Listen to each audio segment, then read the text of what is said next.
Welcome to The Explainer. This is where we break down complex events into clear, engaging narratives, one slide at a time. And this week, we are jumping into a really high-stakes strategy game. And honestly, this one quote says it all. It perfectly captures the theme, the massive, massive danger of trying to play every single side at once. All right, so here's our game plan. We're going to start by digging into the simmering tensions bubbling up in all three tribes. Then we'll watch it all boil over in a super important challenge, which leads to a dramatic vote out and, you guessed it, a huge cliffhanger that just might reshuffle the entire game. Okay, so we've got three tribes. Think of each one as its own little world, its own delicate social ecosystem, and they're all pretty much on the verge of collapse. Let's meet them and see where everybody stands. Now, at first glance, you might think these three tribes couldn't be more different, right? You've got Slansa, which is just openly a mess. Skull, this chaotic web of secrets. And then Voss Hall, who look totally calm and collected. But if you look just a little bit closer, you'll see they all share the same fatal flaw. Powerful, hidden agendas that are threatening to tear them apart from the inside out. So let's start with the Slansa tribe. This is where one player's aggressive, kind of controlling style is actually uniting everyone else against him. Okay, so meet Eric. His strategy, well, it seems simple enough. Just make a deal with absolutely everyone. He's proposing final threes, he's sending identical copy-pasted messages, he's creating all these overlapping alliances. The only problem? His tribemates are starting to talk to each other, and they're realizing he's playing them all. And this is where it gets really good. While Eric is walking around thinking he's the mastermind, the rest of the tribe is secretly planning his blind side. He's totally convinced that if they lose the next challenge, Gal is the target. But in reality, he's the one on the chopping block. Now let's jump over to the Skull tribe, where we see a completely different kind of chaos. I mean, these guys haven't lost a single challenge yet, but the tribe is so full of secrets and side deals that it's about to implode all on its own. This phrase, celebrating at every wedding, is the perfect way to describe what's going on here. The key players, Ailey and Asaf, are in so many different alliances they can barely keep their stories straight. Sure, they're at the center of everything, but they're spinning this chaotic web of misinformation that's making everybody, including themselves, super paranoid. So how do you deal with all that? Well, you get creative. Here, you've got Inna and Vova, who are feeling like they're on the outs. So what do? They create their own secret emoji code.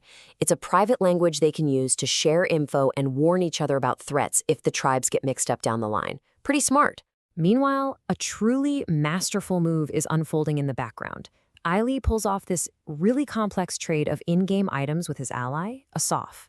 And the result? Asaf secretly gets his hands on a hidden immunity idol, a huge source of power that almost nobody else knows about, which just makes that web of secrets even more complicated. Okay, now for our third tribe, Voss Hall. On the surface, these guys seem calm, they seem united. But underneath all that, there's a hidden power structure that's quietly running the entire show. The best way to think about this tribe is like an iceberg. What you see, the visible alliance they call April O'Neil, that's just for show. The real power is a secret trio named Shem Ham Veyafet. That's Gabi, Noam, and Yehuda.